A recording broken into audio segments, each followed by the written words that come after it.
Well, the time has come to do the steering box. So I've taken the steering box off the tractor, and it's quite a simple process really.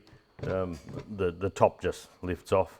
I chose to, on the back of the dash here, I chose to leave all these bolts in, and I just undo the 4 along the back here, and there's one each side here on the side plate and one on the bracket that holds the generator, a couple down here. So look, this is just how I prefer to do it. I see people pull these bolts out, and see I've even got a nut missing up there. I'm not going to replace that at the moment. It's not about that with this tractor. By doing it this way too, you can actually just undo the throttle lever down underneath here, so that works okay. Now, I've gone and found a few bits and pieces I've done and made, and we'll run through a bit of the stuff here. Now, when we turn it around, we can see it's a steering arm that you have an arm like this that goes down each side of the tractor, and they're splined on. There's only one place that the bolt can go. Then when you look at the top on this old one, you can see a master spline sitting up in there. So that's a good thing. Another thing, what people do, look, I don't agree with doing it. You may as well do it properly, but if you need to get a seal on, apart from going through all this rigmarole that we're doing now, one of the fixes that's out there, the farmyard fixes, you grind this here off. Now this has a little tit there, and that's a centre from, and there's another one here, and that's a centre from where they spun it in the lathe, and they probably grabbed it, well, probably around this way and used a lathe dog, I would imagine, and they turned this, and that gave them a chance after broaching the spline to turn any seal surfaces and things like that. So, but what the quick fix is that people do, they hook the seal out from on the side there, which you can't really see because it's in the shadow. I'll bring you around this side a bit if I can. Oh, let's have some more shadow. And they knock this seal out, which is a seal housing, something like this, and they knock this seal out and grind this high piece off.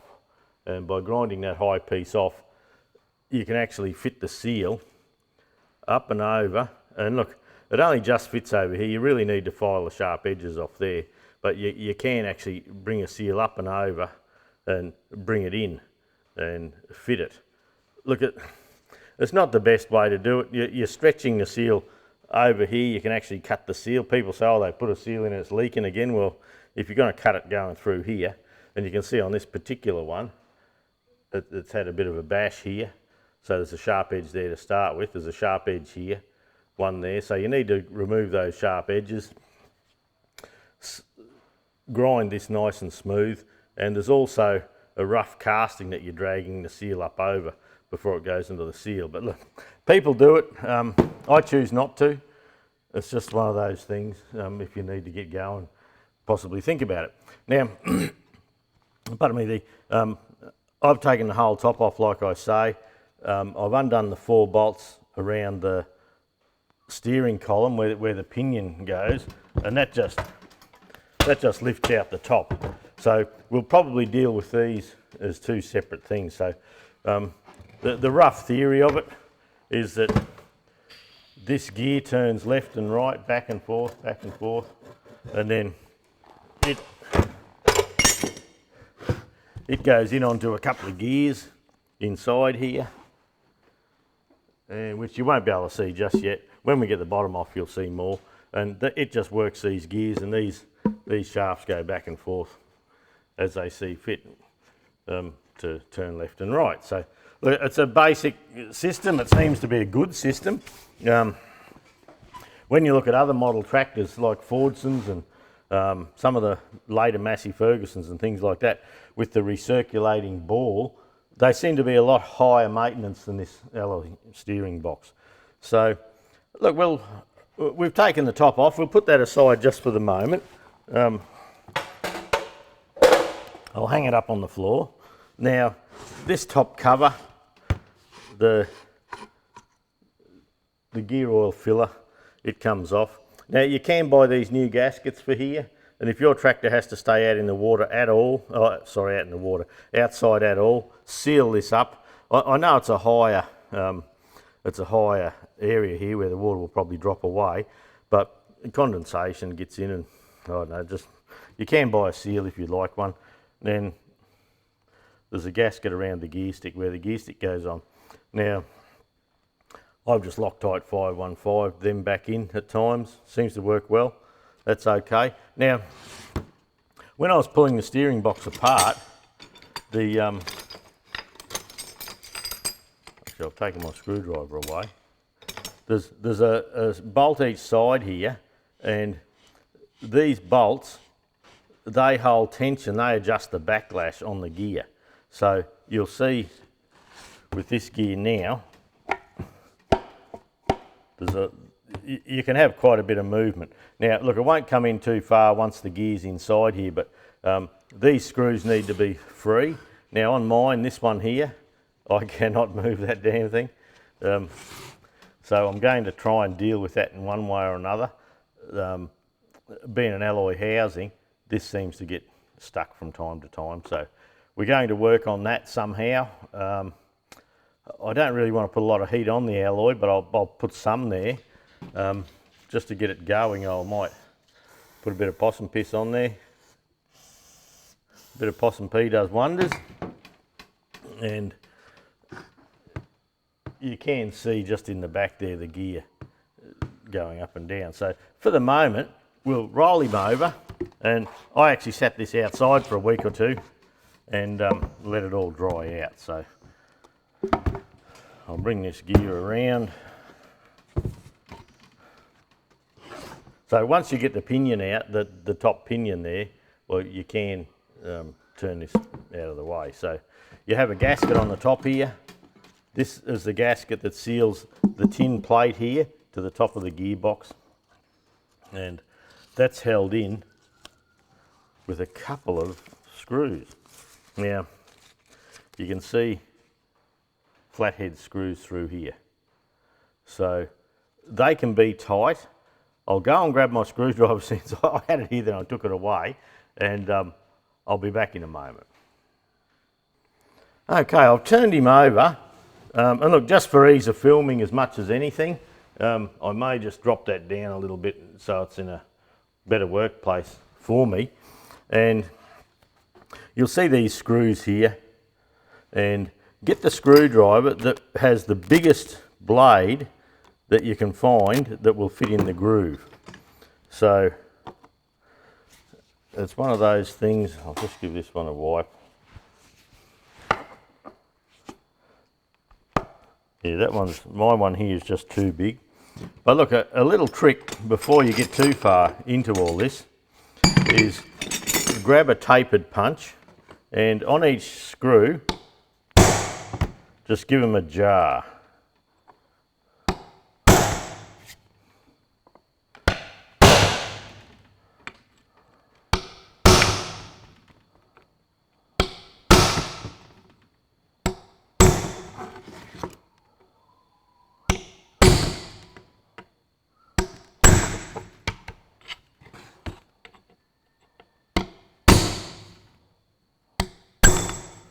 I probably should have used a bigger punch for that, but anyway.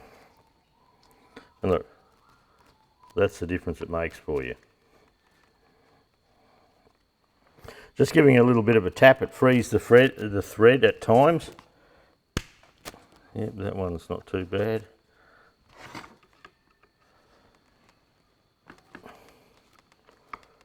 Screwdriver's a little small really, but when you've got a shed at the house and a shed up the back, well, whatever you're looking for is at the wrong one. That's a bit firm.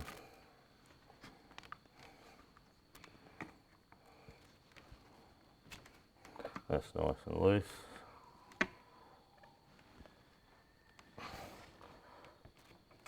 And that one's a bit firm too.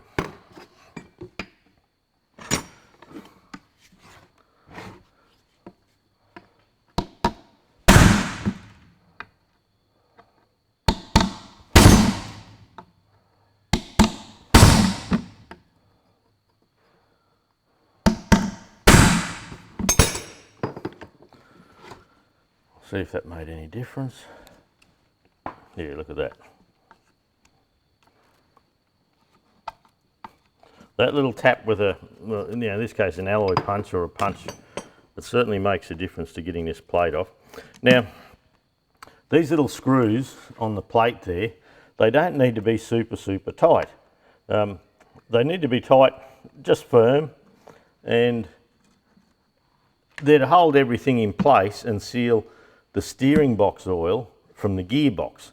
So the tin plate here is just well, it's just a barrier for the oil, but these little screws here, they hold the plate on, and the bolts that hold the steering box on, that come through all these big holes here, well, they're the ones that do the actual work of holding the whole show together later on once it's mounted. And so you should be able to undo this, or well, undo this, sort him out, put him back together, do these screws up. Look, just nip them up, just take them up till they're just firm. Look, that's plenty. And when you come later on to take it out, if you ever have to, if you're the bloke that in 50 years' time has to pull it out and do a set of seals, well, look, it'll be easier for sure. And another thing too is when we do the tapping thing, if the screw's as tight as it can possibly be, you know, really hammered down, well, you haven't got that little jarring movement that we're looking for either. But with it just done firm how it was supposed to be, that's a good thing. If they wanted them really tight, they'd give you Allen head screws and things like that. So, all right, let's pop this off. Look at that. Isn't that just beautiful? On the earlier video, the oil level was high, and I drained a heap of water out of here. So we always knew it was going to be a mystery bag from that point on. A mystery bag it is. So I'll put that over on the vise and try not to tip it over. So all the rubbish here. And people say, oh, yeah, when they're leaking, don't worry about it, just pull the oil out, or don't even pull the oil out, just put grease in. Well, this is what you're putting the grease in on top of all this shit here. Galvanic corrosion, bloody oxidisation, the whole thing. And look, this job is that easy that from this point here, this would be the left because we've got it upside down. Just grab an 11/16 spanner. An 11/16 spanner lens.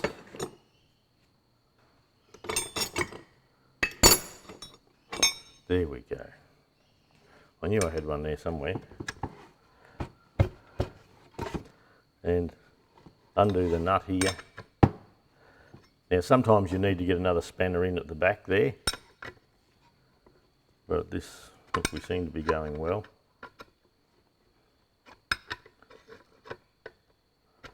I'm a bit unorganised with my spanners this morning. I don't know why.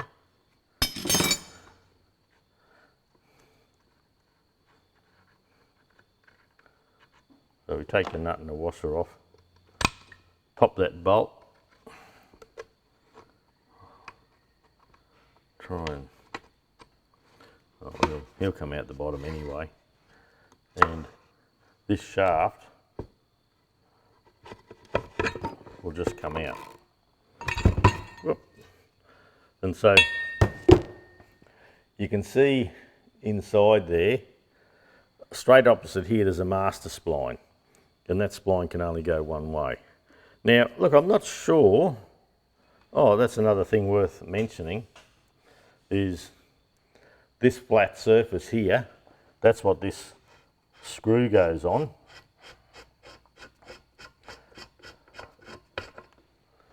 This fella here, and he rubs on the back of this gear here.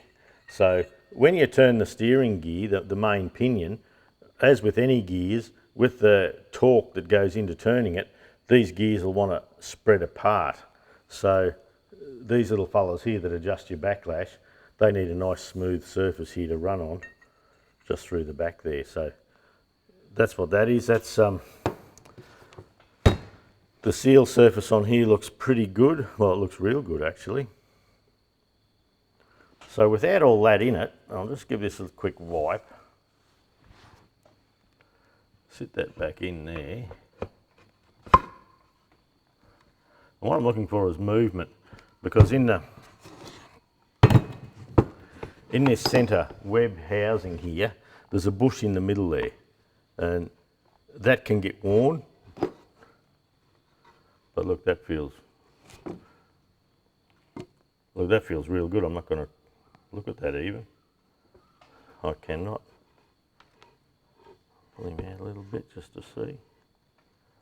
No, that's lovely. So when it sits in the tractor, you line up these two splines here. Then the bolt that I can get out easily now. The bolt goes,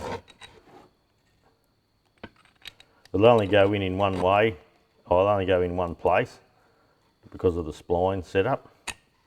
So if you move him up here, it won't push through because of this little cutout here. So it can only go in one way. So when you get him back in later on, this nut is sitting, the shoulder of the nut is sitting hard up against the corner there, so it won't turn, but then sometimes when you get them out so far, they'll start turning if the bolt starts coming back down again. But if it sits up there nice and tight, there's no problem. So we'll just pop this all back together there. So we'll keep that one over there. This fella here.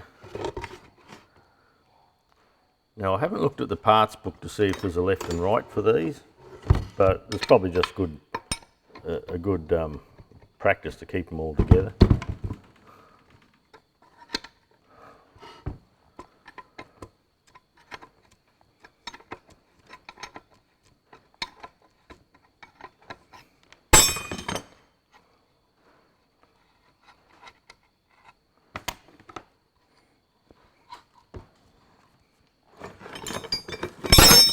A bit of a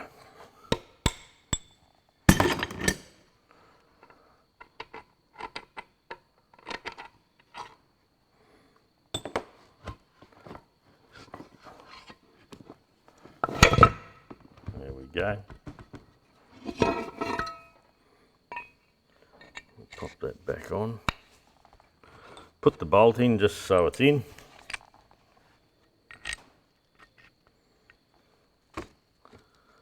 Sometimes it's easier to have little assemblies together when you're washing parts, just to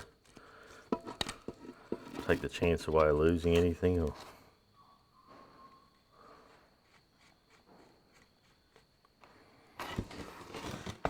okay, so that come out that way. So let's sit these two here.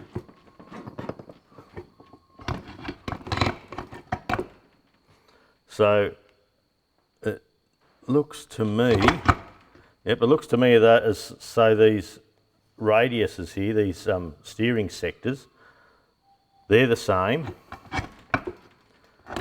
because you have a shoulder here and a shoulder there to stop the nut from turning. So they're the same, but the shafts here are the different ones. So once we clean them up, I wasn't going to clean this, I was going to leave it all grubby as a barn find tractor, but I might clean it all up and see if I can see an L or an R, or it might just be in the part number. I can't see a part number there even. Oh yes, there is, there's one there. But anyway, keep them in the same rotation, it'll save you a little bit of a headache later on. So we'll keep that to where it is. Now that housing there, well, the rubbish down in there, you can see how bloody beautiful that is. There is a bush on the outside here near the seal. That's what I was feeling for a wiggle before. Now, these seals are in a housing that looks like this. So it's a one-piece housing with a seal inside. Now, when you buy a seal off Sparex or someone like that, their number is S41618, and it's a standard lip seal that fits in there. So look, it does the job fine, but it doesn't look exactly as it was from factory. A friend of mine actually grabbed this seal out of here and unfolded the lip and put a new seal in. I've got another way of cheating, which we'll talk about shortly, but we should be able to just get in nice and gentle there.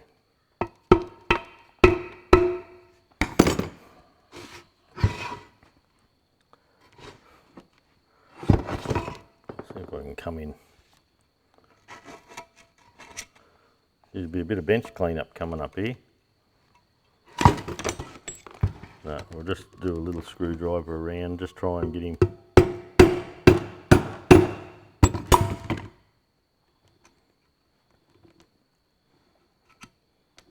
Good way to break the end off your screwdriver if you're not careful.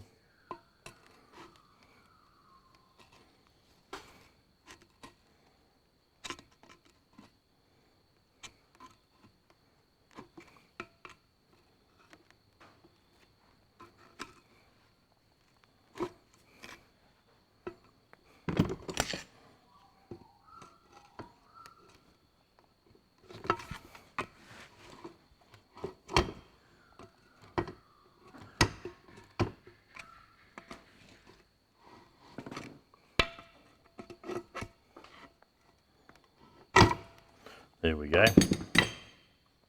So that's the original seal. They're a leather seal. We might actually do the exercise, I don't know if we'll get to it today, but we might do the exercise of opening that up and just having a look. My friend did it, I haven't done it, but old Jim did it. So we'll have a bit of a look at that. And your standard seal, I've obviously got the wrong seal there. I'll go and get the other one. But we'll give this all a big wash up. There's a little thing I've done here, and I've been trying to get them to rust a little bit to look good. And have a look at this. That's something I made. And I made it a little while ago. There's a little bit of surface rust, which is what I want really, to sit in here. And I've taken the seals out, and just so it looks the part, I've put 2 O-rings in there. And so this can bump into that housing there. It will look very similar. Perhaps I could curl this edge over a bit more in the lathe because this is a little bit more rounded. But it will look very similar, but it'll have a double O-ring seal there, and it's quite firm. And I've put 2 O-rings in there, and that's what I was going to use on this tractor. But look, we'll have a look and see how we go. But that seal, I believe, look, I thought it might have been Acorn tractors in England had the proper seals. May have been, but I have seen them somewhere. The major companies don't do them. This seal here is probably actually, I have all my steering seals in one box. That's probably a 35 one I've got mistaken into my box there. So we'll just try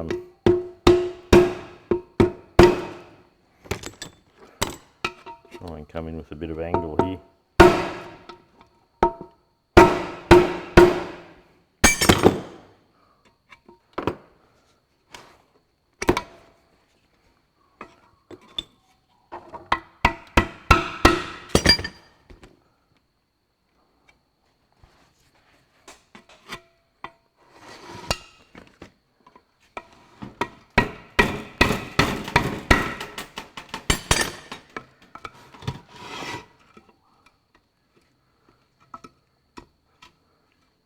And the housing here is alloy and it marks very easily, so I just go gentle here, trying not to do too much damage to anything.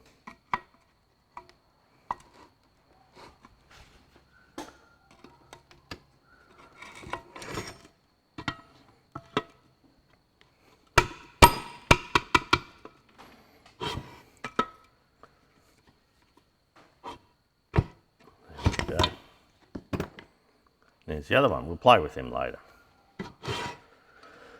And ladies and gentlemen, there's our steering box. I'd just like to point out that this is not a lubricant. It's It's no good. Now, this screw I've got stuck there. I'm not sure how I'm going to tackle that. That's going to be a bit of a headache, I believe. But look, I might try and clean all this up first, and we'll come back once that's all done. This plate, I'll take that outside and give that a big bougie and try and, that's probably some of the best Australian dirt mixed with oil and other rubbish. It hasn't rusted through, which is good. We're going to need 2 steering box gaskets for this. But look, that's the very last thing, nothing to worry about there. All right, I'll get this off, I'll tidy it up, and I'll clean up my mess. Well, it's been a little while since we pulled this apart, and I've taken it out, I've pressure cleaned it all.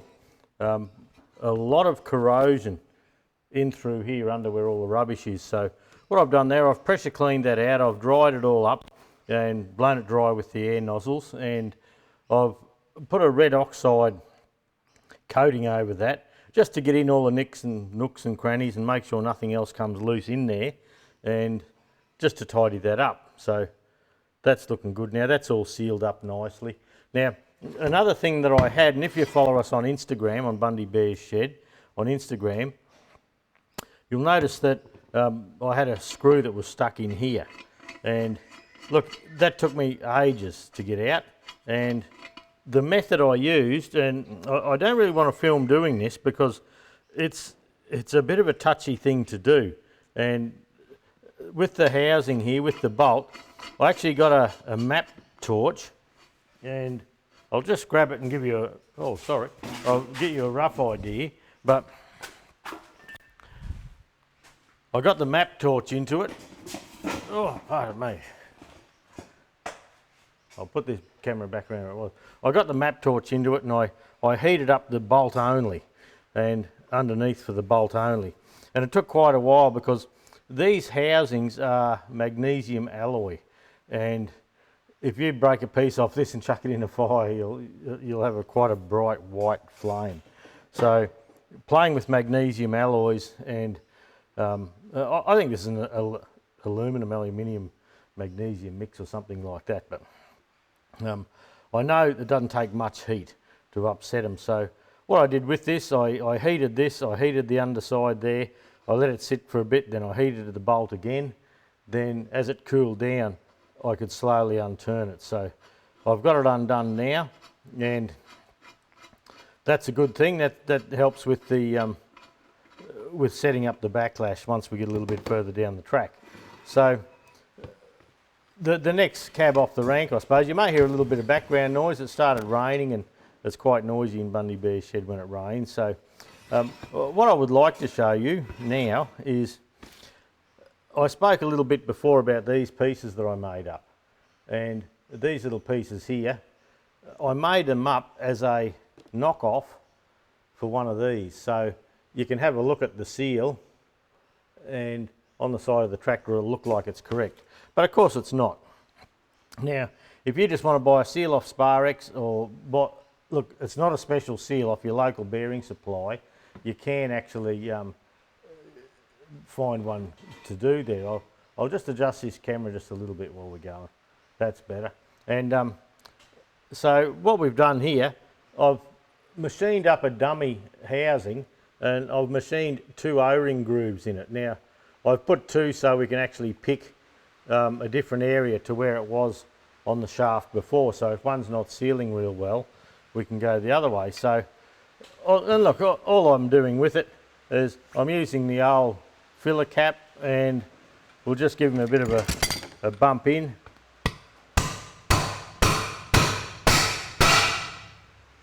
And that's gone right home.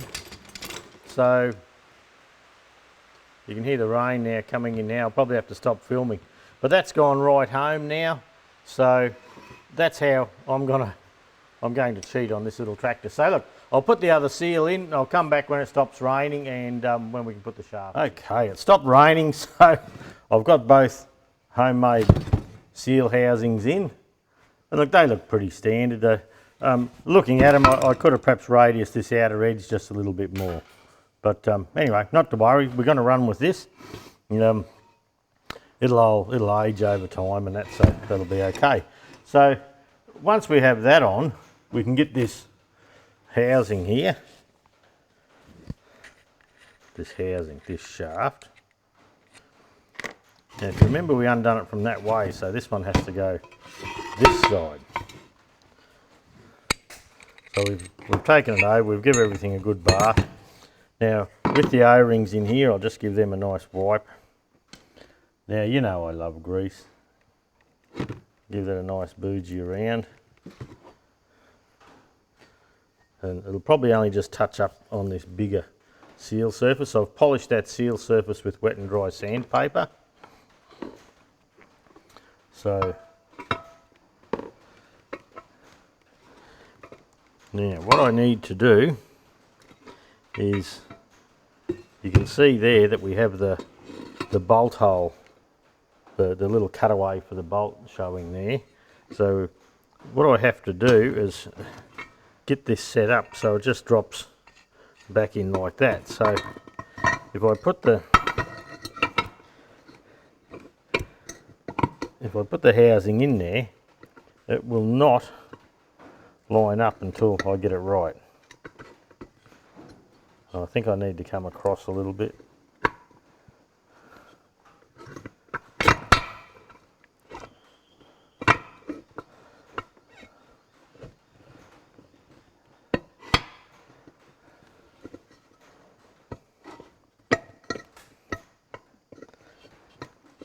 There's that little groove, just there.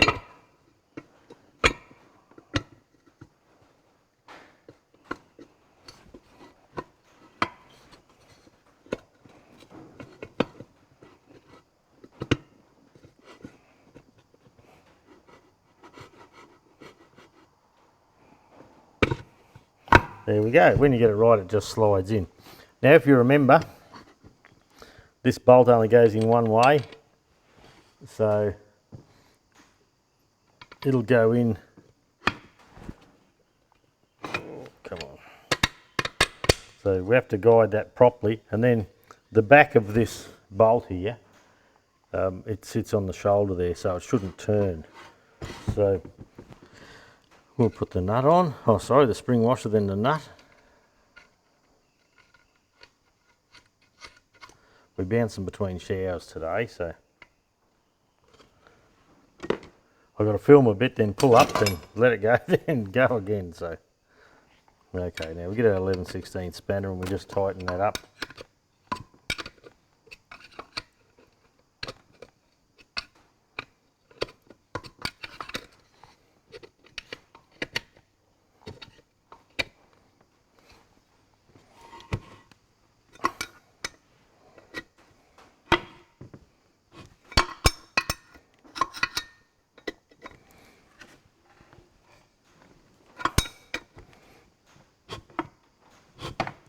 And look, I don't know how tight that is, probably 60 pound, let's say 60.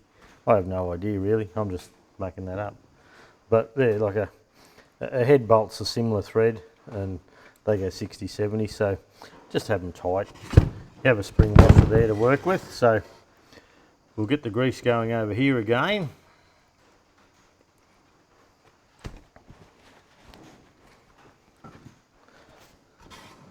We'll pop this other one off. Now, where you have them, like timing of this has nothing to do with it just at the moment. It does not matter at all. So,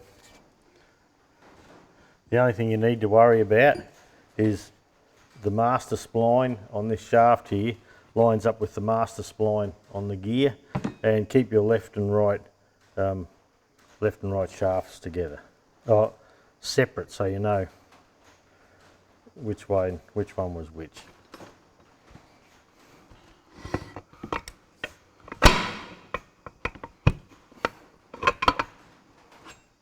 Oh, also put the teeth down so that screw, this bolt that I had trouble getting out, can actually run across the back edge there.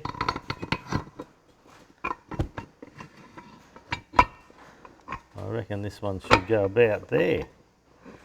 Okay, I might still try and get this little shaft lined up if I can.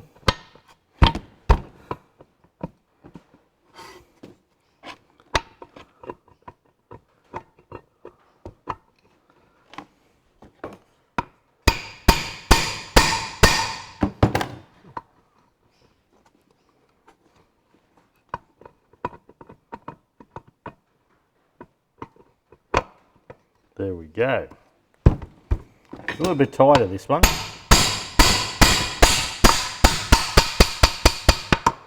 I must have just machined the O-ring grooves slightly different.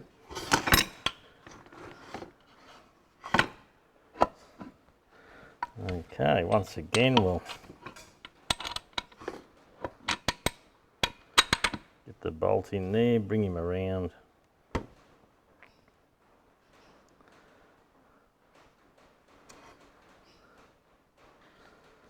And look, what I look for, just to check how I'm going, is when these two are straight, you're about up the top there. You're about in the middle of the arc of the segment, and these are both about level. So this lines up with that little screw. So yeah, look, it's just a little idea just to check how you're going with it all. So we can pop this together here.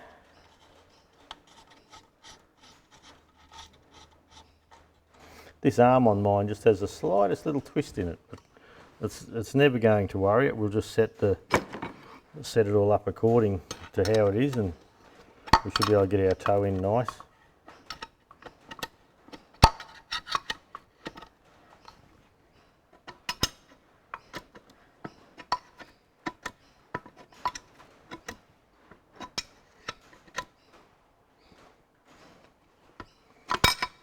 So at this stage it doesn't really matter how far in or out we are. The bolt going through the shaft here, the Pitman arm, that will determine the depth of the tooth.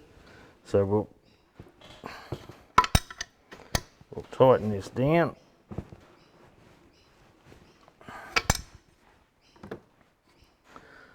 And they're both nice and free. You can feel the drag of the O-ring on there. And you will feel when you have a new seal in, you'll feel the drag of the seal too. This one's obviously, well, I can feel it's tighter than the other. So for the moment, that's all we're going to do with that housing, just at present. What we'll do now is this pinion setup that's up the top here. We'll move over and we'll have a look at that. What I could possibly do at this stage, it's not really needed as yet, it's a bit early. As we force both those gears out, then we can bring these fellas here, and look, they just got to touch. Well, they don't even have to do that yet. You don't want them putting any force on this back gear at all. Once you get the new gear in, or the pinion in, well, then we can adjust the backlash at both the straight ahead position and off on a little bit of an angle. So we'll just put a bit of grease here to try and protect the threads and lubricate the threads, make it easy to turn when we're going in with it.